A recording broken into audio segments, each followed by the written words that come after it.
اقرأ الفاتحہ۔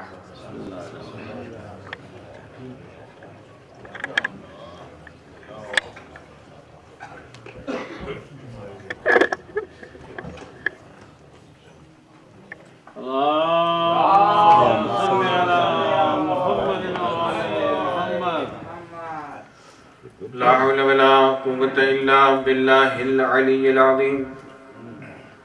بسم الله الرحمن الرحيم۔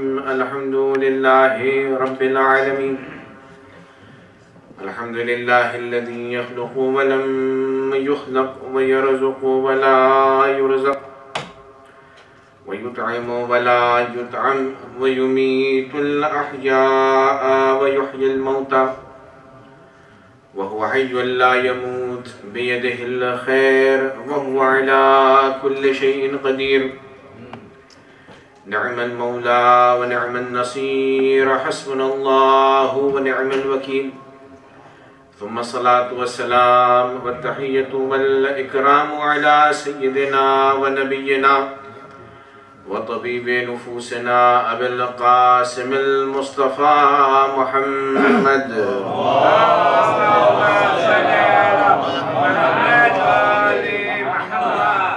وعلى آله الطيبين الطاهرين المعصومين المظلومين الهداة المهديين الذين أذهب الله عنهم الرجس وطهرهم تطهيرا۔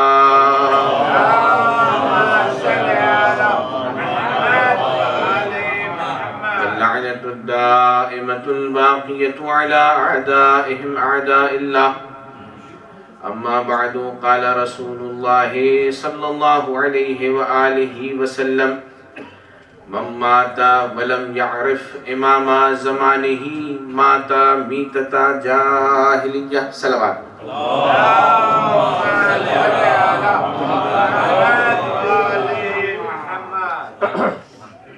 عزیزان گرامی، ہمارے سلسلے مجالس کا یہ آخری سلسلہ اور 5ویں کڑی ہے۔ 3 مجلسوں سے مسلسل معرفت امام زمانہ پر کچھ معروضات میں پیش کر رہا ہوں اور خصوصیات امام زمانہ آپ کی خدمت میں پیش کی جا رہی ہیں۔ ان 3 مجلسوں میں بالخصوص 3ویں، 4تھی اور 5ویں سب سے پہلے میں نے قرآن مجید سے وہ آیات کے جو امام زمانہ سے مربوط تھی ان کو آپ کی خدمت میں پیش کیا۔ کل کچھ خصوصیات امام زمانہ پیش کی اور آج اسی موضوع کو آگے بڑھانا ہے جن کے ذیل میں ہمارے امام کی عظمت و معرفت ہمیں حاصل ہو سکے۔ عزیزان گرامی، آج میں ان خصوصیات کا تذکرہ کرنا چاہتا ہوں کہ جن کا تعلق امام زمانہ کے ظہور کے بعد سے ہے۔ عزیزان گرامی، کسی بھی انقلاب، کسی بھی قیام، کسی بھی ریولوشن کے لیے سب سے پہلی چیز ضروری یہ ہوتی ہے کہ اس ریولوشن کرنے والے کا انٹروڈکشن ہو، پبلکسٹی ہو۔ دوسرے اس کے ساتھ افراد ہوں تاکہ ان کے ذریعے وہ انقلاب کو نہایت تک پہنچا سکے، اور پھر پیسے کے ریسورسز بھی ہوں، پیسہ بھی ہو۔ عزیزان گرامی، سارے انقلابوں میں انسان خود کوشش کرتا ہے ان تمام چیزوں کو مہیا کرنے کے لیے، لیکن میرے مولا امام زمانہ علیہ السلام کی شان یہ ہے کہ ہر 3 چیزوں کو اللہ تبارک و تعالیٰ ان کے لیے مہیا کرے گا۔ جہاں تک انٹروڈکشن کا سوال ہے تو رسول اکرم محمد مصطفیٰ صلی اللہ علیہ وآلہ وسلم فرماتے ہیں: يظهر في آخر الزمان على رأسه غمامة بيضاء تظله من الشمس وفيها ملك ينادي بلسان عربي فصيح هذا المهدي فاتبعوه۔ جب انٹروڈکشن کی بات آئی تو رسول اللہ نے فرمایا کہ جب امام زمانہ ظہور فرمائیں گے تو آپ کے سر پر ایک ابر ہوگا کہ جو آپ پر سورج سے سایہ ڈالے گا۔ تظله من الشمس وفیہا، اور اس ابر کے اوپر ایک ملک ہوگا کہ جو ینادی بلسان فصیح عربی فصیح زبان میں کہے گا، انٹروڈکشن امام کا کروائے گا: ھذا المہدی، یہ مہدی ہے، اتبعوہ، اس کی پیروی کرو۔ اور عزیزان گرامی، مفسرین لکھتے ہیں کہ جب یہ ملک کہے گا تو یہ زبان عربی زبان ہوگی، لیکن ہر شخص کو اس کی زبان میں ٹرانسلیشن کے ساتھ مطلب پہنچے گا۔ ایک صلوات پڑھیں محمد وآلہ محمد۔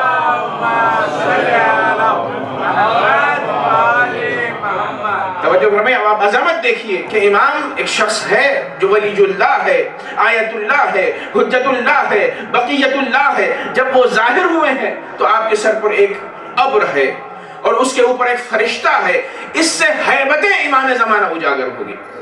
یہی وجہ ہے کہ روایت یہ کہتی ہے کہ امام زمانہ علیہ السلام کی ہیبت ایسی ہوگی کہ اگر کوئی دشمن آپ کے قتل کا 1 ماہ مسافت کے دور ارادہ کر لے تو اس کی ہمتیں پسپاں ہو جائیں گی، رعب امام زمانہ کی وجہ سے۔ کتنا رعب ہوگا، اس قدر رعب ہوگا کہ روایتوں میں ملتا ہے کہ آپ کے اصحاب جب آئیں گے امام سے ملحق ہونے کے لیے تو کچھ آئیں گے طی الارض کر کے۔ طی الارض کسے کہا جاتا ہے؟ ایک قدم اٹھائیں گے اپنے شہر سے فوراً مکے میں پہنچ جائیں گے۔ یہ اصحاب امام زمانہ علیہ السلام کی تعریف ہے۔ ایک قدم اپنے شہر سے اٹھائیں گے، دوسرا قدم مکے میں خانہ کعبہ کے کنارے بین رکن و مکان، تو لوگ یہ دیکھیں گے۔ دوسری عظمت کیا ہوگی؟ دوسری عظمت یہ ہوگی کہ یہ اصحاب اپنے اپنے شہروں سے جو سوار ہو کر آئیں گے تو وہ نہ ٹرین میں سوار ہو کر آئیں گے نہ پلین میں سوار ہو کر آئیں گے، بلکہ اللہ تبارک و تعالیٰ ان کی سواری کو ابر بنائے گا، یعنی ابر ان کی سواری ہوگی، ابر پر سوار ہو کر آئیں گے۔ اور اصحاب امام زمانہ کی خصوصیت کے بارے میں یہ ملتا ہے کہ جب امام زمانہ ان اصحاب کو بھیجیں گے قسطنطنیہ کی طرف تو یہ لوگ جائیں گے تو دریائے خلیج راستے میں پڑے گا، وہ اپنے پیروں کے نیچے کچھ لکھیں گے، لکھنے کے بعد پانی کے اوپر سے چلنے لگیں گے۔ جب قسطنطنیہ کا لشکر دیکھے گا کہ امام زمانہ کے اصحاب اس عظمت کے ساتھ آ رہے ہیں تو وہ کہیں گے یہ حق پر ہے، حق آ گیا ہے، باطل کو جانا چاہیے۔ ایک صلوات پڑھیں بر محمد و آل محمد۔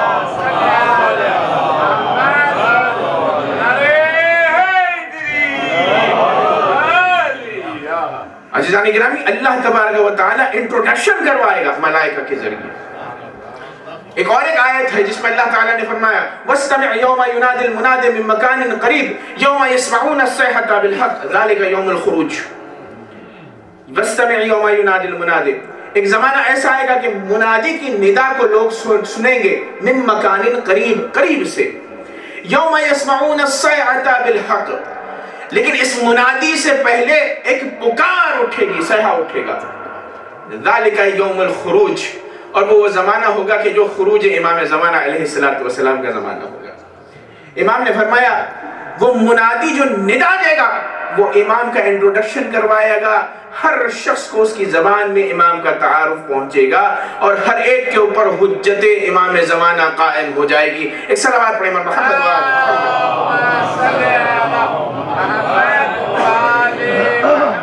تو پہلا مرحلہ انقلاب میں انٹروڈکشن کا ہوتا ہے، تو انٹروڈکشن کا ذمہ اللہ تعالیٰ نے لے لیا۔ دوسری ذمہ داری کیا ہوتی ہے؟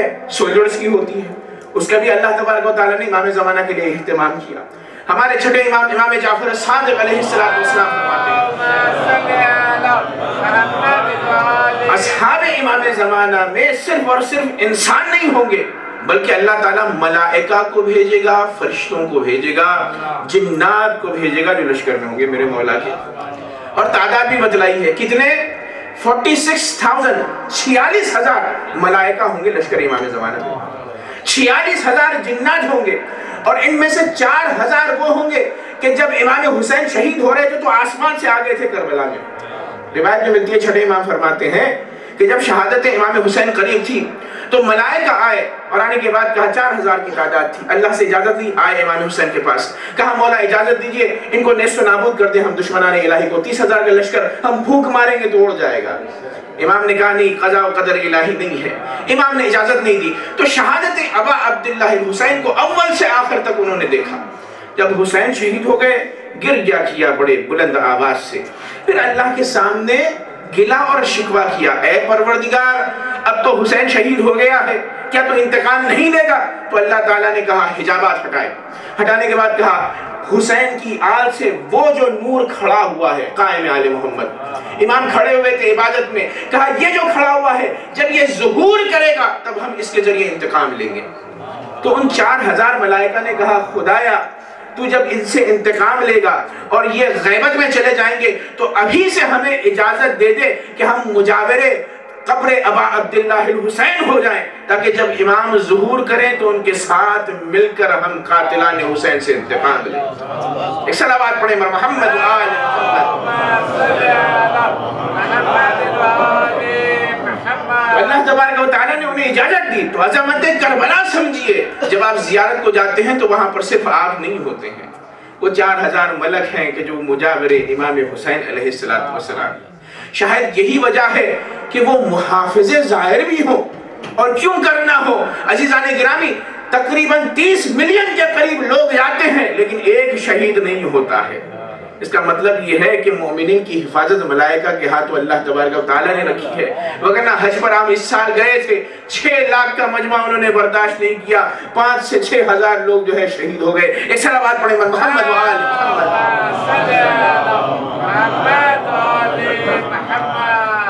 اب یہ جنات کا لشکر ہوگا، ملائکہ کا لشکر ہوگا، انسانوں کے لشکر کے بارے میں پھر امام فرماتے ہیں بڑے بڑے باعظمت اصحاب اٹھائے جائیں گے۔ پھر امام کی حدیث ہے، امام جعفر صادق علیہ السلام نے فرمایا انسانوں میں سے 27 افراد اٹھائے جائیں گے زہر کعبہ، کعبے کی پشت یا کوفے کی پشت سے۔ یہ روایت میں دونوں لفظ آئے ہیں۔ یہ 27 لوگ ہوں گے۔ 25 لوگ قوم موسیٰ سے یعنی اصحاب موسیٰ سے اٹھائے جائیں گے۔ اصحاب کہف 7 عدد کی، 7 جن کے عدد ہیں، 7 افراد ہیں، یہ اصحاب کہف اٹھائے جائیں گے کہ جو امام زمانہ کے خاص وزراء میں سے ہوں گے، خاص وزراء میں سے ہوں گے اصحاب کہف۔ اور پھر ابو دجانہ انصاری اٹھائے جائیں گے، مومن آل فرعون اٹھایا جائے گا، مالک اشتر نخری اٹھائے جائیں گے، سلمان فارسی اٹھائے جائیں گے۔ اور امام فرماتے ہیں امام رضا کہ کوفے کی پشت سے یعنی وادی السلام سے 70,000 صدیقین اٹھائے جائیں گے جو کہ امام کے لشکر میں شامل ہوں گے۔ اب عزیزان گرامی یہاں پر ایک سوال، انسان تو انسان ہی ہے نا، مالک اشتر جیسا شجاع، ان کی شجاعت کا کہاں مقایسہ ملک کی شجاعت سے؟ ملائکہ ہے، ظاہر سی بات ہے ان کی شجاعت تو زیادہ ہے، چونکہ اللہ تعالیٰ نے انہیں قوی بنایا ہے، وہ ایک لمحے میں ایک جگہ سے دوسری جگہ چلے جاتے ہیں۔ تو اگر وہ لشکر میں ہوں تو ظاہر سی بات ہے روب تو آئے گا، لیکن انسانوں کا کیا مقایسہ ہے؟ تو اگر امام کے اصحاب جو لشکر میں انسانوں سے ہیں تو وہ ویسے ہی اپنے آپ کو کمزور سمجھے گے جنات سے، ملائکہ سے۔ تو یہی سوال آپ کے اور ہمارے چھٹے امام جعفر صادق علیہ السلام سے پوچھا گیا، تو امام نے کہا گھبراؤ نہیں، وہ بھی شجاع ہوں گے۔ انسان میں جو اٹھائے جائیں گے تو انہیں عظیم شجاعت دی جائے گی۔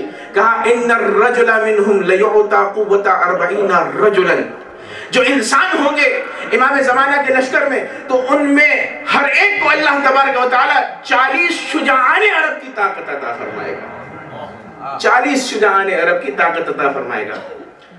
اور وَإِنَّ قَلْبَهُ لَأَشَدُّ مِنْ زُبُرِ الْحَدِيدِ، اور ان کے دل یعنی انسانوں کے اصحاب کے جو دل ہوں گے وہ شدید ہوں گے لوہے سے زیادہ۔ وَلَوْ مَرُّوا بِالْجِبَالِ لَقَطَّعُوهَا، اگر وہ پہاڑ کے سامنے سے گزر جائیں اور ایک دہاڑ مار دیں، ایک نعرہ بلند کر دیں تو ان کی شجاعت سے وہ پہاڑ ریزہ ریزہ ہو کر گر جائے گا۔ اور اسی طریقے سے اصحاب امام زمانہ علیہ السلام کی شجاعت کے بارے میں یہ کہا گیا کہ ان کا ویپن جو ہوگا وہ عام ویپن نہیں ہوگا۔ یہ سوال اٹھایا جاتا ہے کہ جب امام زمانہ ظہور کریں گے تو آج کے زمانے کے ویپنز ہوں گے یا اس زمانے کا کوئی اور ہوں گے؟ عزیزان گرامی چونکہ کہا گیا ہے کہ ایک جنگ جہانی واقع ہوگی جس میں 2/3 لوگ ختم ہو جائیں گے، 1/3 بچے گی، جس سے واضح ہوتا ہے کہ ہو سکتا ہے کہ انسان واپس پلٹ کر اسی تلوار اور گھوڑوں کی جنگ کی طرف چلا جائے، کیونکہ روایت میں وارد ہوا ہے کہ تلوار ہر صحابی امام زمانہ کے لیے آسمان سے اترے گی جس پر اس کا نام لکھا ہوگا اور اس کے باپ کا نام لکھا ہوگا۔ اور امام نے فرمایا کہ یہ تلوار لوہے کی ہوگی، لیکن وہ لوہا نہیں کہ جو زمین کا لوہا ہے بلکہ جنتی لوہا ہوگا۔ اور اس کی خصوصیت یہ ہوگی کہ اگر اس تلوار کو پہاڑ پر مار دیا جائے تو پہاڑ 2 حصوں میں تقسیم ہو کر ریزہ ریزہ ہو جائے گا۔ ایک صلوات پڑھیں محمد و آل محمد۔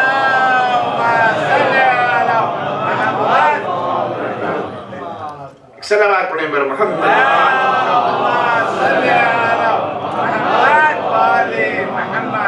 تو اصحاب امام زمانہ میں کون کون ہیں؟ رسول اللہ کے اصحاب میں سلمان فارسی آئیں گے اور مالک اشتر۔ میں چاہتا ہوں کہ ان 2 اصحاب کی تھوڑی خصوصیات آپ کی خدمت میں عرض کروں۔ مالک اشتر کون ہے؟ مالک اشتر کے لیے بس ایک جملہ کہوں گا. جب آپ کی شہادت واقع ہو گئی تو مولا علی نے گریہ کیا بلند اور کہا رحم اللہ مالکا، اللہ رحم کرے مالک اشتر پر. لقد کان لی کما کنت لرسول اللہ صلی اللہ علیہ وآلہ وسلم، اس کو مجھ سے وہی نسبت تھی کہ جو مجھ کو رسول اللہ سے تھی. اللہ اکبر، مالک کو مجھ سے وہی نسبت تھی جو مجھ کو رسول اللہ سے تھی. یہی وجہ ہے مالک کی جب شہادت واقع ہوئی تو معاویہ نے یہ کہا کہ علی نے اپنا دوسرا یار کھو دیا ہے. پہلا یار عمار یاسر صفین میں مارا گیا، دوسرا یار مصر کے راستے میں شہید کر دیا گیا. اور اتنی محبت اہل بیت کے رکھتے تھے مالک اشتر نخعی کہ روایتوں میں ملتا ہے کہ جب بنی امیہ نے سب و شتم کرنا شروع کیا آل ابو طالب پر، علی بن ابی طالب کو جو برا بھلا کہتے تھے، تو آخر میں عمار یاسر پر بھی لعن کرتے تھے اور مالک اشتر پر بھی لعن کرتے تھے. یعنی اتنے محب تھے جس کی وجہ سے ان پر لعن کی جاتی تھی تاریخ میں بنی امیہ کے ذریعے. عزیزان گرامی، امام فرماتے ہیں مالک اشتر کے بارے میں، مالک اشتر وہ ہے کہ جو سیف اللہ ہے، اللہ کی تلوار ہے. نہج البلاغہ میں فرمایا اگر مالک کو میں تشبیہ دوں ایک پہاڑ سے تو ایسا پہاڑ ہے کہ جو سخت ترین پہاڑ ہے، کہ جو اپنے ارادوں میں مصمم ہے اور اپنے ارادہ جب کر لے تو اپنی جگہ سے وہ ہٹتا نہیں ہے، چاہے قیامت ہی کیوں برپا نہ ہو جائے. ایک صلوات پڑھیں محمد وآل محمد. مالک اشتر کے بارے میں عزیزان گرامی روایت میں ملتا ہے جنگ صفین میں جب جنگ چھڑی اور ختم ہوا معاملہ تو مالک اشتر وہ تھے کہ جنہوں نے جو بیوی آئی تھی ان کے اونٹ کو جو ہے پے کیا تھا، پیر کاٹے تھے، اونٹ گرا تھا. اس کے بعد ایک مرتبہ آئے ان بیوی کے پاس، مالک اشتر نے آنے کے بعد کہا اللہ کے معاملے کو آپ نے اپنے ساتھ کیسا پایا؟ تو اس نے پلٹ کر کہا وائے ہو تجھ پر، کون ہے تو؟ کہا میں مالک اشتر نخعی ہوں. تو کہا تیری ماں تیرے ماتم میں بیٹھے. تو مالک اشتر نے یہ سنا تو مسکرائے، کھلکھلا کر ہنسے. کہا مادر گرامی چونکہ آپ قرآن کی روشنی میں ام المومنین ہیں تو میرے ماتم میں بیٹھ جائیے. ایک صلوات پڑھیں محمد وآل محمد. وازواجہ امہاتکم، اللہ تعالیٰ نے کہا کہ رسول کی بیویاں آپ کی مائیں ہیں. تو انہوں نے کہا اے مالک تیری ماں تیرے ماتم میں بیٹھے. تو مسکرائے، مسکرانے کے بعد کہا آپ میری مادر گرامی ہیں، قرآن کی روشنی میں میرے ماتم میں بیٹھ جائیے. تو مالک اشتر نخعی کی بڑی عظمت تھی عزیزان گرامی، اور رسول اللہ نے آپ کے ایمان کی تائید فرمائی ہے. کیونکہ کہا ایک حدیث میں آیا ہے جب ابو ذر غفاری کو ربضہ بھیجا جائے گا، ربضہ، تو رسول اللہ نے کہا جب وہ تبعید کیے جائیں گے اور وہاں پر ابو ذر غفاری شہید ہوں گے تو شہادت کے بعد ایک گروہ وہاں سے گزرے گا کہ جو مومنین کا گروہ ہوگا. وہ مومنین ابو ذر غفاری کو غسل و کفن دے کر تدفین کریں گے. تو عزیزان گرامی ان مومنین میں کون تھے؟ مالک اشتر نخعی تھے. جب وہ اس قافلے میں آئے ہیں تو انہوں نے نماز بھی پڑھائی ہے، غسل بھی دیا ہے. تو اس سے ثابت ہوتا ہے کہ رسول گرامی قدر کی زبان سے مالک اشتر مؤمن اللہ ہے، اللہ پر ایمان رکھنے والا مؤمن ہے. ایک صلوات پڑھیں محمد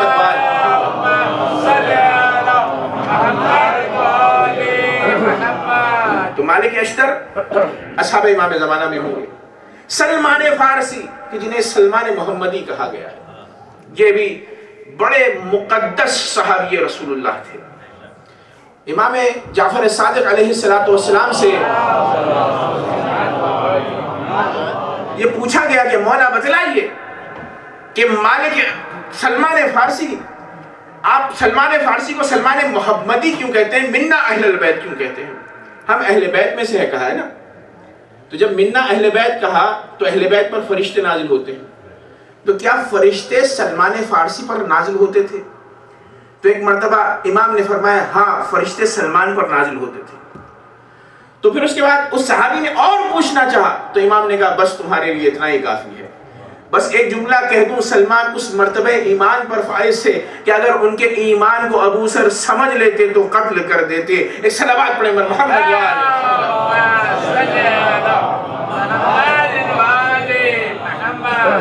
اسی لیے سلمان فارسی کا جب انتقال ہوا، انتقال تو نہیں کہوں گا، میں شہادت کہوں گا، کیونکہ من مات علی حب آل محمد مات شہیدہ. جو محمد و آل محمد کی محبت میں مرتا ہے شہید و مغفور مرتا ہے، یہی میں طاہری نے کہا۔ تو سلمان فارسی نے اپنے صحابی، اپنے چاہنے والے زازان جو کہ ان کے ہم شہر تھے، ایرانی تھے، اس سے کہا کہ دیکھو جیسے ہی میں وفات پا جاؤں گا، اس دنیا سے چلا جاؤں گا، تو تم میری ٹھوڑی کو میرے سر سے نہیں باندھو گے، دق الباب ہوگا اور میرے مولا علی آئیں گے۔ تو زازان نے کہا ٹھیک ہے۔ جیسے ہی وفات ہوئی باندھا ٹھوڑی کو سر سے، دق الباب ہوا۔ دق الباب سے پہلے روایت یہ کہتی ہے کہ مولا کہاں پر تھے؟ مدینے میں تھے۔ نماز فجر آپ نے پڑھی، پیچھے مڑنے کے بعد قمبر سے کہا اعظم اللہ اجورنا و اجورکم، جان لو کہ سلمان فارسی گزر گئے، ان کی مصیبت کو اللہ تعالی ہمارے لیے عظیم قرار دے اور اجر دے۔ یہ کہنے کے بعد مولا امیر المومنین چلے ہیں قمبر کو لے کر، سواری پر سوار ہوئے اور کہا اے قمبر 10 قدم گننا۔ 10 قدم گنے قمبر نے تو اپنے آپ کو مولا کے ساتھ مدینے سے مدائن میں پایا۔ مدائن میں جب پہنچے دق الباب کیا، زازان نے دروازہ کھولا۔ اب جیسے ہی اندر وارد ہوئے اور سلمان فارسی کے پاس گئے تو سلمان فارسی مر چکے ہیں، چہرے کے اوپر کپڑا رکھا ہوا ہے، کفن رکھا ہوا ہے۔ تو ایک مرتبہ مولا علی نے سر سے کفن کو ہٹایا تو سلمان فارسی نے کہا السلام علیکہ یا امیر المومنین، اور مسکرانے لگے اور یہ چاہتے تھے کہ اٹھ کر استقبال کریں۔ مولا نے کہا اے سلمان، کوئی ایسا کام نہ کرو کہ جس سے تمہارے بعد آنے والی نسلیں تمہیں خدا کہنے لگے کہ جس طرح میرے لیے وہ خدائیت کا شعبہ رکھتے ہیں۔ ایک صلوات پڑھیں بر محمد و آل محمد۔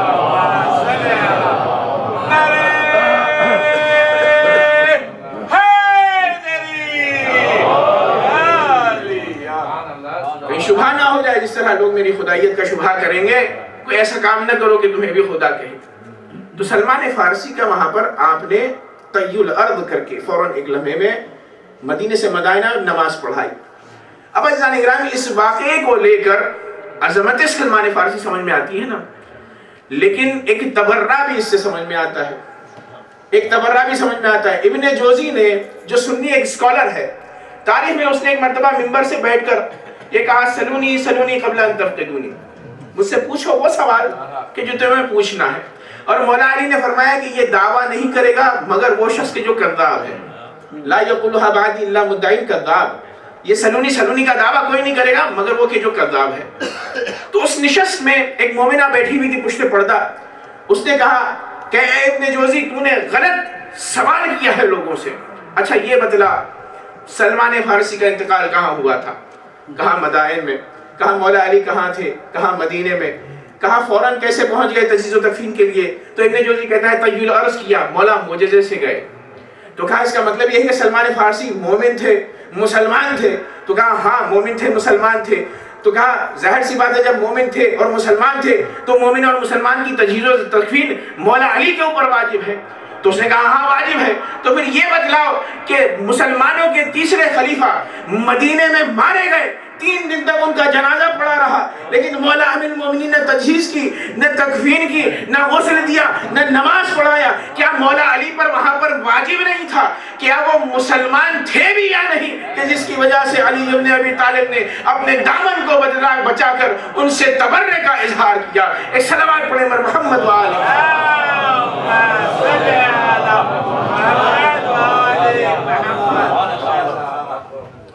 تو اس سے پتہ چلتا ہے وہ جو حضرت اس دنیا سے گئے ان کی تجہیز و تکفین کو امام نے واجب نہیں جانا۔ جب واجب نہیں ہے تو اس کے معنی ظاہر سی بات ہے واجب ہے۔ ایک صلوات پڑھیں بر محمد و آل محمد۔ تو یہ 2 شخصیتیں ہیں مالک اشتر، سلمان فارسی، کہ جو امام زمانہ علیہ السلام کے لشکر میں شامل ہو گئے۔ تو اللہ تعالیٰ انٹروڈکشن کروائے گا امام زمانہ کا۔ دوسری بات اصحاب مہیا کرے گا۔ تیسری چیز قیام میں کیا ضروری ہوتی ہے؟ پیسہ۔ ظاہر سینٹر چلانا ہو پیسے کی ضرورت ہوتی ہے، گھر چلانا ہو پیسے کی ضرورت ہوتی ہے۔ کسی بھی قیام کے لیے ظاہر سی بات ہے بہت جہانی قیام ہے، پوری دنیا میں یہ انقلاب آنا ہے، انقلاب امام زمانہ علیہ السلام، تو پیسہ کہاں سے آئے؟ تو اس کا بھی انتظام اللہ تعالیٰ نے کیا ہے۔ میرے مولا فرماتے ہیں امام جعفر صادق علیہ السلام، اور رسول اکرام قدر کی بھی حدیث ہے، تقی الارض افلاد کبدها حتی الاسطوان من الذهب والفضہ، امام زمانہ جب آئیں گے تو زمین سارے اپنے خزانوں کو اگل کر امام کی ہتھیلی پر رکھ دے گا۔ امام نے فرمایا استوان من الذهب والفضہ، سونے اور چاندی کے پلرز زمین سے اکھڑ کر نکل آئیں گے، باہر آئیں گے، اور امام کیا کریں گے؟ سونا تقسیم کرتے جائیں گے اصحاب میں، اور ایک نصیحت کی بات کرتے جائیں گے، آؤ اس سونے کو لو کہ جس کی وجہ سے تم ایک دوسرے سے جھگڑتے تھے، آؤ اس مال کو لو کہ جس کی وجہ سے تم ایک دوسرے کو قتل کرتے تھے، آؤ اس مال کو لو کہ جس کی وجہ سے تم اللہ تبارک و تعالیٰ کی مخالفت کرتے تھے اور حرام کا ارتکاب کرتے تھے۔ امام نصیحت کرتے جائیں گے، پیسہ دیتے جائیں گے، اور عزیزان گرامی امام فرماتے ہیں کہ اس زمانے میں زمین ہر قسم کا سبزہ اگل دے گی، ہر قسم کا سبزہ اگل دے گی۔ یوم تبدل الارض غیر الارض، اس زمانے میں زمین یہ زمین نہیں ہے، الگ ہو جائے گی، ساری زمین اپنا سبزہ اگل دے گی، اور لوگ یہ کہیں گے کہ اے کاش ہمارے اجداد اب ہوتے تو وہ اس زمانے سے بہرمند ہوتے۔ فیضان گرامی مالی اعتبار سے بھی پروٹیکشن ہوگا قیام کو۔ اور پھر امام زمانہ جب ظہور کریں گے تو کہیں یہ نہ سمجھ لیجیے گا چونکہ ملائکہ آ رہے ہیں، جنات آ رہے ہیں تو کہیں امام میرے مولا کمزور ہیں اس لیے اتنی صحابیوں کی ضرورت پڑ رہی نہیں۔ گرچہ امام 1100 سال گزر چکے ہیں امام کے، لیکن اس کے باوجود بھی جب ظہور فرمائیں گے تو آپ جوان نظر آئیں گے۔ امام رضا علیہ السلام سے پوچھا گیا، کہا کیسے نظر آئیں گے میرے مولا؟ تو کہا چونکہ ان کو قیادت کرنی ہے ملائکہ کی، جنات کی، انسانوں کی، جناب عیسیٰ کی وہ قیادت کریں گے، جناب عیسیٰ بھی جو تشریف لائیں گے۔ تو روایت یہ کہتی ہے، امام نے فرمایا، امام رضا نے، ان یکون شیخ السن، عمر کے اعتبار سے تو بوڑھے ہوں گے، 1100 سال سے زیادہ مولا کی عمر ہو گئی ہے، وہ شاب المنظر، لیکن جب دکھیں گے تو ایک جوان کی طرح دکھیں گے کہ جس کی عمر 35 سے 40 سال کے درمیان ہے۔ اور پھر امام رضا فرماتے ہیں جب آپ کی شہادت واقع ہوگی 40 سال یا 70 سال کے بعد ظہور کے بعد، تو آپ جب شہادت پائیں گے تو جیسے ظہور کیا ہے ویسے ہی آپ کی عمر رہے گی، عمر میں آپ کے فیگرز میں کوئی فرق نہیں آئے گا۔ اب عزیزان گرامی مسلمان یہ کہتا ہے کہ بھئی یہ کیسے ممکن ہے کہ ایک انسان کی عمر ایک جگہ ٹک جائے؟ تو میں قرآن کی ایک مثال آپ کی خدمت میں دینا چاہتا ہوں، ایک صلوات پڑھیں محمد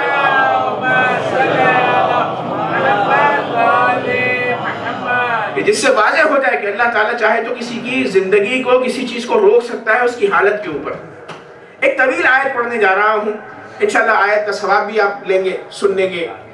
اللہ تعالیٰ قرآن مجید میں فرماتے ہیں، ایک آیت ہے طویل ہے، او کالذی مر علی قریۃ وہی خاویۃ علی عروشہا قال انا یحیی ہذہ اللہ بعد موتہا فاماتہ اللہ 100 عام ثم بعثہ قال کم لبثت قال لبثت یوما وبعض یوم قال بل لبثت 100 عام فانظر الى طعامك وشرابك لم يتسنه وانظر الى حمارك ولنجعلك آية للناس وانظر الى العظام كيف ننشزها ثم نكسوها لحما فلما تبين له قال اعلم ان الله على كل شيء قدير۔ اللہ تعالیٰ نے یہ ایک آیت ہے قرآن مجید کی، کیا واقعہ ہے؟ واقعہ یہ ہے کہ دو بھائی تھے کہ جن کا نام تھا عزیز اور عزیر۔ عزیر نبی اللہ تھے، یہ دونوں ایک ساتھ پیدا ہوئے، عزیر اور عزیز۔ عزیر نبی اللہ ہے، دونوں ایک ساتھ پیدا ہوئے، 30 سال تک انہوں نے ایک ساتھ زندگی گزاری۔ پھر عزیر نبی، اللہ تعالیٰ، اب آیت پڑھ رہا ہوں، ترجمہ کر رہا ہوں، عزیر نبی گزرے ایک قریے سے، ایک دیہات سے، جہاں پر انہوں نے دیکھا کہ سارے لوگ مرے پڑے ہیں، ان کی ہڈیاں وہاں پر موجود ہیں۔ تو ان کے ذہن میں سوال آئے گا، قال انا یحیی ہذہ اللہ بعد موتہا، خدایا قیامت میں تو انہیں کیسے زندہ کرے گا؟ اور یہ عزیر وہ ہیں کہ جن کو قرآن کی روشنی میں یہودی ابن اللہ کہتے ہیں، اللہ کا فرزند۔ تو یہ ابن اللہ کے ذہن میں یہ بات آئی کہ اے اللہ تم مردوں کو کیسا زندہ کرے گا؟ تو اللہ تعالیٰ نے انہیں مار دیا 100 سال کے لیے، فاماتہ اللہ 100 عام ثم بعثہ، 100 سال کے بعد اٹھایا اللہ تعالیٰ نے اسی جگہ انہیں۔ قالا کم لبثت، پوچھا کہا کتنے ٹائم کے لیے سوئے؟ قالا لبثت یوما و بعض یوم، کہا خدایا ایک دن یا ایک دن کا کچھ حصہ سویا۔ اللہ تعالیٰ نے 100 سال سلایا، انہوں نے محسوس کیا کہ ایک دن یا ایک دن سے کچھ کم۔ تو اللہ تعالیٰ نے کہا قالا بل لبثت 100 عام، تم 100 سال سوئے ہو۔ پھر اللہ تعالیٰ نے کہا چونکہ تم سوئے رہے تمہیں کیسے پتا چلے گا؟ اللہ تعالیٰ نے کہا دیکھو فانظر الی طعامک و شرابک، دیکھو اپنے کھانے کی طرف اور اپنے پانی کی طرف، لم یتسنہ، وہ کھانا اور پانی تر و تازہ ہے، وَانْظُرْ إِلَىٰ حِمَارِكَ، اپنے گدھے کو دیکھو. جب انہوں نے گدھے کو دیکھا تو گدھا مر چکا تھا، اس کا گوشت گل گیا تھا، اس کی ہڈی سے پٹھے ختم ہو گئے تھے، صرف ہڈیاں باقی رہ گئی تھی. پھر اللہ تعالیٰ نے کہا اب دیکھو کہ ہم اس گدھے کو کیسے زندہ کر سکتے ہیں. تو اللہ تعالیٰ نے اس پر پٹھے چڑھائے، رگیں ان کے سامنے چڑھائی، خون دوڑایا اور گدھا اٹھ کر کھڑا ہو گیا. تو اس کے بعد عزیر نے کہا اب میں یقین کرتا ہوں کہ قیامت میں اللہ تعالیٰ مردوں کو کیسے زندہ کرے گا. تو عزیزان گرامی، میرا بیان کرنے کا مقصد یہ تھا کہ اللہ تعالیٰ وہ قادر مطلق ہے کہ جو 100 سال تک جناب عزیر کے کھانے کو تر و تازہ رکھ سکتا ہے، تو وہ پروردگار میرے مولا کے نور کو اور وجود کو تر و تازہ کیوں کر نہیں رکھ سکتا. ایک صلوات پڑھیں محمد و آل محمد. نعرہ تکبیر، اللہ اکبر، نعرہ رسالت، یا رسول اللہ، نعرہ حیدری. تو میرے مولا جب ظہور فرمائیں گے تو لوگ کہتے ہیں کہ بھئی کیسے جوان ہوں گے؟ تو اللہ تعالیٰ نے ان کی عمر کو روکا ہوا ہے. 35 سے 40 سال کہ جب وہ ہوئے تو اس سے زیادہ وہ نہ لگیں گے ظہور کے وقت، نہ ظہور کے بعد جب تک کہ آپ کی شہادت ہوگی. تو جوان ہوں گے، تر و تازہ ہوں گے تاکہ آپ قیادت فرمائیں. اور عزیزان گرامی، انقلاب میں یہ بھی ضرورت ہوتی ہے کہ ماحول پرامن ہو داخلی طور پر. چونکہ جب ایک محاذ ہوتا ہے لڑنے کا، تو اگر دوسرے بھی محاذ کریٹ ہو جائیں تو مخالفتیں ہونا شروع ہو جاتی ہیں، اندرونی طور پر لڑائیاں شروع ہونا ہو جاتی ہیں. اسی لیے مولا امیر المومنین کا زمانہ میں عرض کرتا ہوں، مولا نے سکوت کیوں کیا؟ لوگ کہتے ہیں کہ بھئی محبت تھی، دوست تھے، یار تھے، کوئی یار نہیں تھے. مولا کے سکوت کا مقصد یہ تھا کہ اگر مولا تلوار نکال لیتے تو 40 افراد تو جمع نہیں ہوئے تھے مولا کے ساتھ. وہاں پر روم کا لشکر کھڑا ہوا تھا جو اسلام پر اٹیک کرنا چاہتا تھا، اور دوسری طرف بہت سارے نئے نبی پیدا ہو گئے تھے کہ جو نبوت کا دعویٰ کر رہے تھے. تو مولا امیر المومنین نے سکوت کیا، خاموشی اختیار کی، تاکہ اسلام جو ابھی اسٹیبلش نہیں ہوا ہے وہ پوری طرح سے اسٹیبلش ہو جائے. ایک صلوات پڑھیں محمد.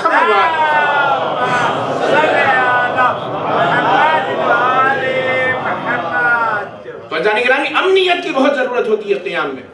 تو امام جب آئیں گے تو منافقین کا محاذ نہیں ہوگا، یا تو مومن کامل ہوگا یا کافر کامل ہوگا، تیسرا محاذ نہیں ہوگا. لیکن اس کے علاوہ بھی چونکہ امنیت جانوروں سے بھی ناامنی ہو جاتی ہے، تو معصوم فرماتے ہیں مولا امیر المومنین علی ابن ابی طالب علیہ السلام نے فرمایا کہ امام زمانہ کا حکومت مشرق و مغرب پر ہوگی، مشرق و مغرب پر آپ کی حکومت ہوگی. اور عالم یہ ہوگا کہ ایک گھاٹ سے بھیڑیا اور شیر پانی پئیں گے. یعنی اس کا مطلب یہ ہے کہ امام کے ظہور کے بعد انسان کی معرفت بھی نہیں بڑھے گی، جانوروں کی بھی معرفت بڑھ جائے گی. ایک صلوات محمد و آل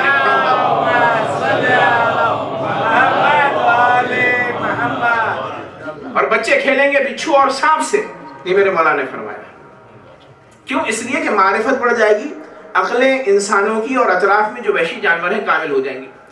یہی وجہ ہے کہ امام کا ایک خاصہ یہ ہے کہ جب امام ظہور فرمائیں گے تو عالم یہ ہوگا کہ سب کی عقلیں کامل ہو جائیں گی، کامل عقل ہوں گی سب کی.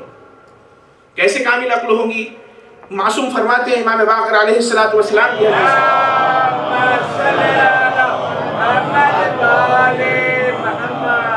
عقلیں کیسے کامل ہوں گی؟ اللہ تبارک و تعالی اپنے دست قدرت کو پھیرے گا، وہ کہ جو اہل بیت اطہار کے چاہنے والے ہیں، تو سب کی عقلیں کامل ہو جائیں گی اور سینٹرلائز ہو جائیں گے. یہ توجہ کیجئے گا، آج ہر سینٹر میں، ہر شہر میں مومنین کی فکریں الگ الگ ہیں. شیعہ ہیں، ماننے والے ہیں اہل بیت اطہار کے، سلیقے الگ ہیں، فکریں الگ ہیں. لیکن امام جب ظہور فرمائیں گے تو یہ نہیں ہوگا. اللہ تعالیٰ اپنا دست قدرت پھیرے گا، دست قدرت پھیرنے سے ساری عقلیں اکٹھا ہو کر ایک طرح سے سوچنے لگے. یہ نعمت پروردگار ہے، ایک انداز سے سوچنے لگے. اور پھر اللہ تعالیٰ ان کی سماعتوں میں وسعت بخشے گا، ان کی بصارت میں یعنی دیکھنے کی توانائی میں وسعت بخشے گا. کیسی وسعت ہوگی عزیزان گرامی؟ ایسی وسعت ہوگی کہ روایتوں میں ملتا ہے کہ وہ اپنے گھر میں بیٹھے ہوئے جب بھی امام زمانہ بات کریں گے ان کی آواز ان کے کانوں تک پہنچے گی. جب بھی امام بات کریں گے آواز ان کے کانوں تک پہنچے گی. اور جب بھی وہ چاہیں گے امام زمانہ کو بغیر کسی ٹیلی ویژن کے اپنے سامنے آسمان پر دیکھنے کے قابل ہو جائیں گے. تو اللہ تبارک و تعالیٰ اتنی وسعت بصارت اور سماعتوں میں عطا کرے گا. ایک صلوات پڑھیں محمد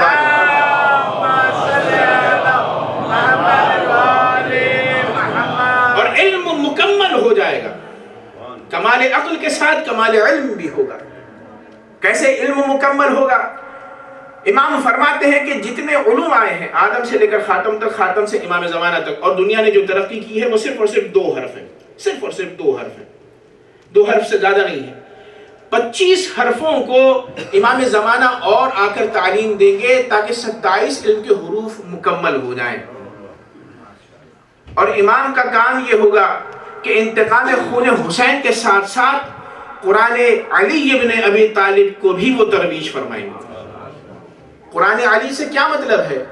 قرآن تو وہی ہے ہمارا جو کہ نازل ہوا، لیکن علی ابن ابی طالب نے قرآن کو مرتب کیا ہے کہ جسے صحیفہ علی کہا جاتا ہے. وہی قرآن 30 پارے ہیں، وہی آیات ہیں، لیکن جس ترتیب سے نازل ہوا اللہ تبارک و تعالیٰ کے یہ محبوب بندے علی ابن ابی طالب نے اسے جمع کیا، اس کا ترجمہ کیا، اس کا انٹرپریٹیشن کیا، اور خلیفہ اول کے پاس لے کر آئے، اور آنے کے بعد کہا کہ اس قرآن کو آپ رائج کیجیے گا. تو انہوں نے صحیفے پلٹے، صفحات پلٹے، اپنی وہاں پر مذمت دیکھی، کہا اے علی ابن ابی طالب ہم اسے پڑھا نہیں سکتے ہیں، اب واپس لے کر جائیے. تو وہ صحیفہ علی ہر امام سے ہوتا ہوا امام زمانہ تک منتقل ہوا ہے. اور امام زمانہ جب آئیں گے تو وہ قرآن کی جو حقیقی قرآن ہے اس کی تعلیم فرمائیں گے. یہی وجہ ہے عزیزان گرامی، مولا امیر وہی قرآن ہے، وہی سنت ہے، لیکن اس سنت سے چونکہ لوگ پھر گئے ہیں اس لیے اس سنت کو بھول گئے ہیں. یہی وجہ ہے کہ جب علی ابن ابی طالب برسر اقتدار آئے ہیں، تو یہ بات یاد رکھیے گا، تاریخ میں آپ نے سنا ہوا ہے کہ جیسے ہی برسر اقتدار آئے تو 3 خلفاء کا زمانہ گزر گیا تھا. مولا علی نے کوفے میں نماز پڑھائی تو سب نے کہا آج ہم نے وہ نماز پڑھی کہ جو رسول اللہ کے پیچھے پڑھتے آ رہے تھے. تو عزیزان گرامی قرآن کوئی الگ نہیں ہے، وہی قرآن رسول اللہ ہے جو حقیقی قرآن ہے جس سے امت کو محروم رکھا گیا ہے. امام زمانہ جب تشریف لائیں گے تو وہ حقیقی قرآن کی جسے صحیفہ علی کہا جاتا ہے اس کی تعلیم دیں گے. اور امام نے فرمایا ایسے نہج البلاغہ میں، اذا خرج، جب امام زمانہ قائم ہوں گے، مولا علی کی حدیث ہے، یقوم بکتاب جدید بحکم جدید، ایک نئے حکم کے ساتھ امام آئیں گے. وہ نیا حکم نہیں ہے، لگے گا نیا ہے. وہ کتاب جدید، کتاب جدید کے ساتھ آئیں گے. وہ سنت جدیدہ، نئی سنت کے ساتھ آئیں گے، کیونکہ سنت مصطفیٰ کو لوگوں نے ٹھکرا دیا ہے تو لوگوں کو نہیں لگے گی.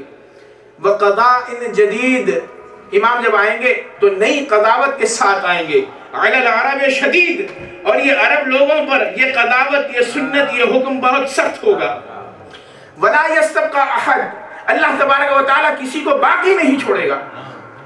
امام زمانہ یا کہیں گے اسے قبول کرو یا قتل ہو جاؤ. ولا تاخذہ فی اللہ لومۃ لائم، اور جو رد کرے گا امام اس کو اتنا قتل کریں گے، اتنا قتل کریں گے کہ کسی ملامت کی امام زمانہ کو پرواہ نہیں ہوگی. ایک صلوات پڑھیں محمد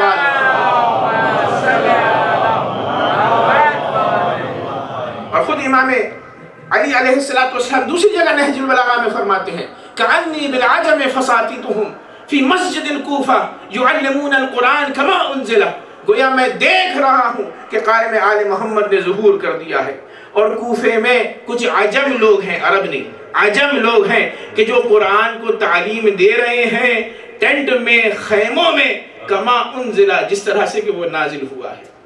فضلان گرامی، میرے مولا امام زمانہ علیہ السلام جب آئیں گے تو قرآن جس طرح سے نازل ہوا ہے اس کو تعلیم دیں گے، اور علم کے 27 حروف کو مکمل فرمائیں گے، اور انسان کی عقلیں کامل ہو جائیں گی. اور عزیزان گرامی، رسول اللہ کے بعد عقل انسانی پر پتھر پڑ گئے تھے. یہی وجہ ہے کہ کربلا نمودار ہوئی، عقلیں زائل ہو گئی تھی لوگوں کی، اسی وجہ سے کربلا رونما ہوئی. وگرنہ امام حسین علیہ السلام بار بار یہ کہہ رہے تھے، کیا تم نہیں جانتے کہ میں وہ ہوں کہ جس کے بارے میں رسول اللہ نے کہا الحسن والحسین سیدہ شباب اہل الجنہ. کیا تم نے نہیں سنا کہ میں زہرہ کا لال ہوں کہ جس کے بارے میں کہا فاطمہ بضعۃ منی، لیکن عقلیں زائل ہو گئی تھی. میرے مولا کو دیکھ رہے تھے لیکن شہید کرنے کے در پہ تھے. عزیزان گرامی، کل میں نے آپ کی خدمت میں عرض کیا کہ قافلہ کربلا کو پہنچا، مدینے سے، شام سے کربلا کو پہنچا، اور 3 دن گریے کے بعد روایت میں ملتا ہے کہ جب امام سجاد نے حکم دیا کہ بیویوں کو لے کر مدینے کی طرف جانا ہے، رباب بھی سوار ہو گئی۔ تو اب عزیزان گرامی یہ قافلہ پہنچا آہستہ آہستہ مدینے کے کنارے، مدینے کے بارڈرز پر۔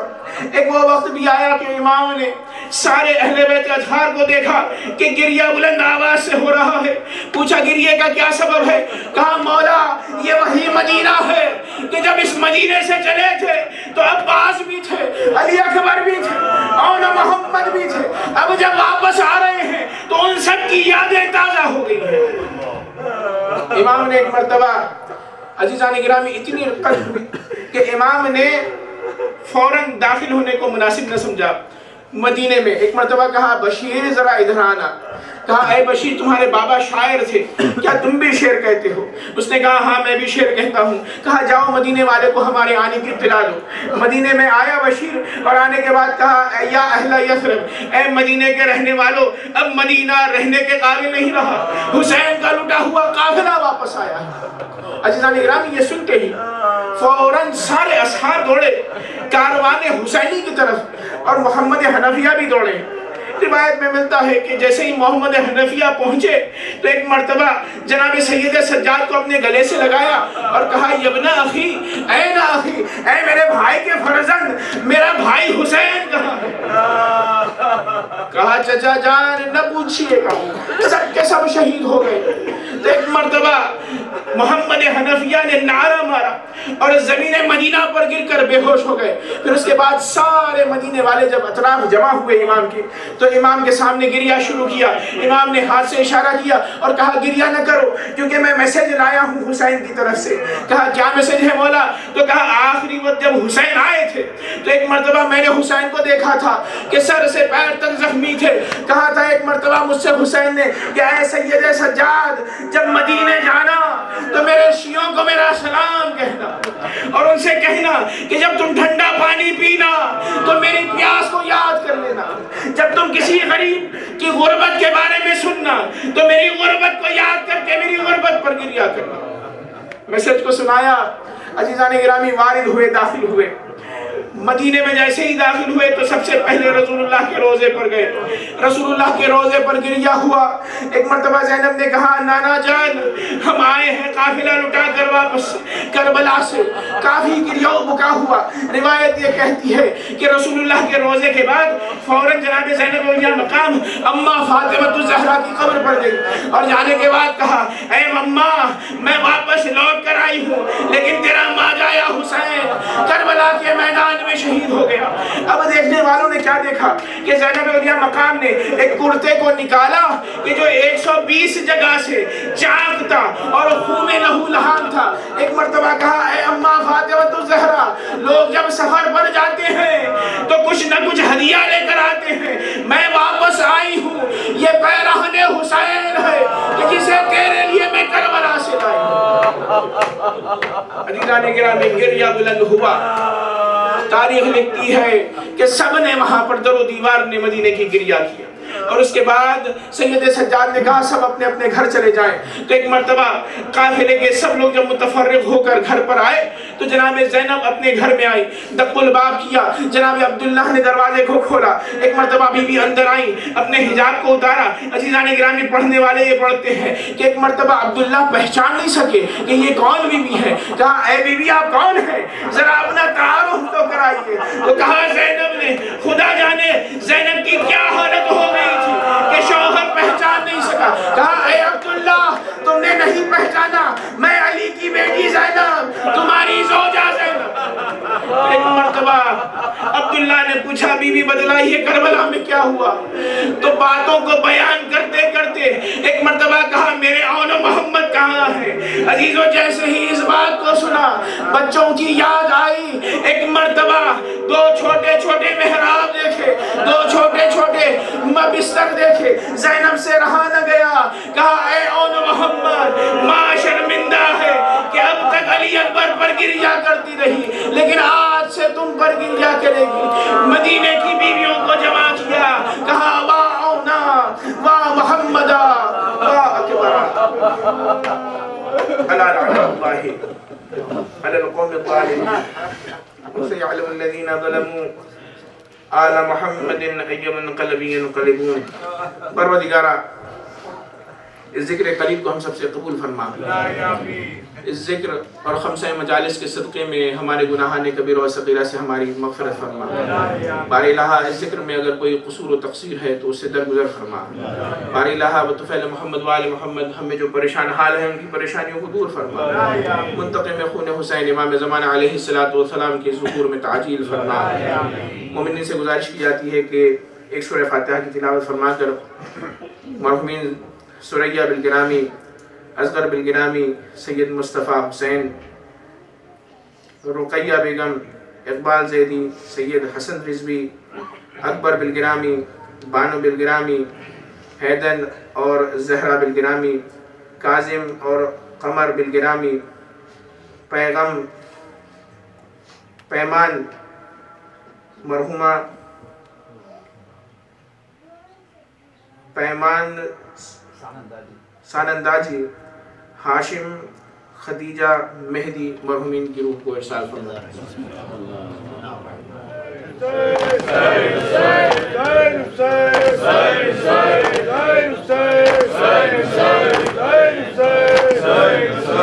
سہ کے ہر رنج و بلا تو نے شکوہ نہ کیا، تجھ سا صابر نہ ہوا، یا حسین یا حسین یا حسین، یا حسین یا حسین یا حسین، یا حسین یا حسین یا حسین، یا حسین یا حسین یا حسین۔ رن سے آواز جب آئی ہے علی اکبر کی، یوں لگا جیسے تیرے دل پہ لگی ہے برچھی۔ رن سے آواز جب آئی ہے علی اکبر کی، یوں لگا جیسے تیرے دل پہ لگی ہے برچھی۔ نور آنکھوں کا گیا سوچتا کچھ بھی نہ تھا، نور آنکھوں کا گیا سوچتا کچھ بھی نہ تھا، کیسے یہ لاشا اٹھایا، یا حسین یا حسین یا حسین، یا حسین یا حسین یا حسین، یا حسین یا حسین یا حسین، یا حسین یا حسین یا حسین۔ آیا علی اکبر من نور دو چشمان پدر، آیا علی اکبر من نور دو چشمان پدر، زیغامت پشت پدر غم شده ای نور نظر، سینه چاک تو را تا ببیند لیلا، سینه چاک تو را تا ببیند لیلا، میکند آه و بکا ویلا، یا حسین یا حسین یا حسین، یا حسین یا حسین یا حسین، یا حسین یا حسین یا حسین، یا حسین یا حسین یا حسین۔ تیر اصغر کے گلے سے جو نکالا تو نے، ہائے کس دل سے بھلا دل کو سنبھالا تو نے، تیر اصغر کے گلے سے جو نکالا تو نے، ہائے کس دل سے بھلا دل کو سنبھالا تو نے، خون چلو میں لیا اور چہرے پہ ملا، خون چلو میں لیا اور چہرے پہ ملا، سرخ رو دین ہوا، یا حسین یا حسین یا حسین، یا حسین یا حسین یا حسین، یا حسین یا حسین یا حسین، یا حسین یا حسین یا حسین۔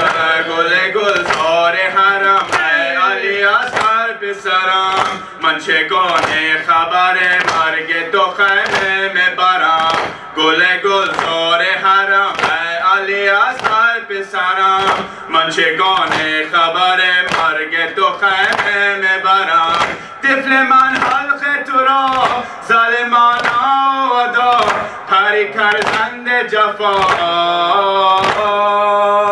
یا حسین یا حسین یا حسین یا حسین یا حسین یا حسین یا حسین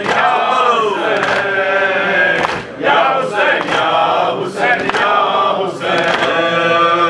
بے سبب کھائے سکینہ نے تماچے اتنے پھول سے ہو گئے رخسار بھی نیلے نیلے بے سبب کھائے سکینہ نے تماچے اتنے پھول سے ہو گئے رخسار بھی نیلے نیلے تو نے اے شاہ خدا نو کے نہزے سے بھلا تو نے اے شاہ خدا نو کے نہزے سے بھلا یہ بھی دیکھا ہوگا یا حسین یا حسین یا حسین یا حسین یا حسین یا حسین یا حسین یا حسین یا حسین یا حسین یا حسین یا حسین یک طرف اہل حرم تو یہ دیگر دختر تو یک طرف اہل حرم تو یہ دیگر دختر تو سفر کوفہ و شام از تو رو نجل سر تو یک طرف اہل حرم تو یہ دیگر دختر تو سفر کوفہ و شام از تو رو نجل سر تو اے شہید کربلا اے شہید کربلا بے کفن وطن ہا یا بند اللہ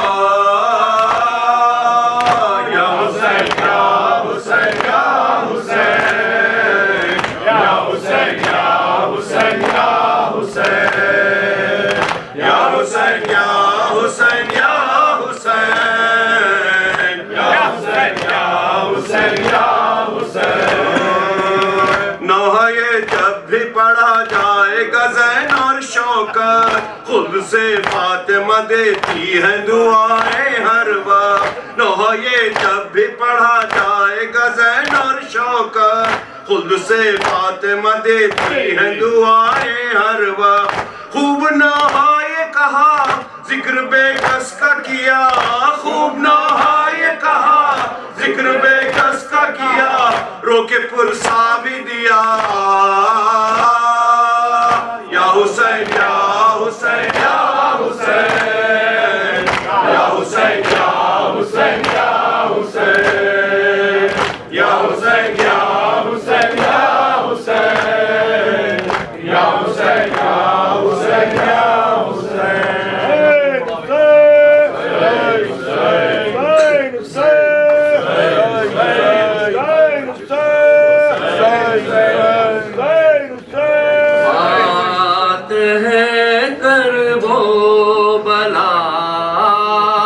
یا حسین فاتح کرب و بلا یا حسین فاتح کرب و بلا یا حسین فاتح کرب و بلا یا حسین مقصد شیر خدا یا حسین فاتح کرب و بلا یا حسین فاتح کرب و بلا یا حسین لشکر نولاک سے تنہا تیرا جوش وغا آسمان حیرت میں تھا فرش زمین پر